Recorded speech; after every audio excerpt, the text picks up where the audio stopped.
Lalo pang lumakas ang Super Typhoon Nando na posibleng mag-landfall malapit sa Babuyan Islands. Sa ngayon po ay namataan ng pag-asa ang mata ng bagyo, 160 kilometers silangan ng Calayan, Cagayan. Taglay po nito ang lakas ng hangin na aabot sa 215 kilometers per hour. Tumutok lamang po dito sa Balitang Hali para sa 11 a.m. bulletin kaugnay ng Super Typhoon Nando. Nagbabala muli ang ahensya sa posibleng daluyong o storm surge. Maaari umanong umabot sa mahigit 3 metro ang taas ng tubig dagat na raragasa sa ilang coastal areas ng Batanes, Cagayan at Ilocos Norte.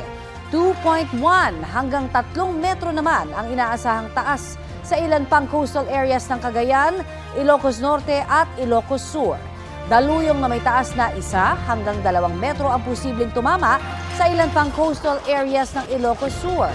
Dahil sa Super Typhoon, delikadong pumalaot ang lahat ng uri ng sasakyang pandagat sa mga baybaying sakop ng Northern Luzon at Northeastern Seaboard ng Aurora. Hindi pa man lumalabas ng PAR ang Super Typhoon Nando, may posibleng mabuong bagong bagyo sa Pacific Ocean.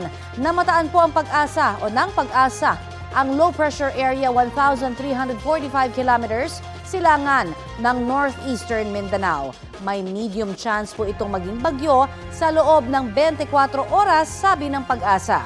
Ang Metro Manila, Bataan, malaking bahagi ng Calabarzon, buong Mimaropa Region, Bicol, Visayas at Mindanao ay posible ring ulanin ngayong Lunes dulot ng hanging habagat.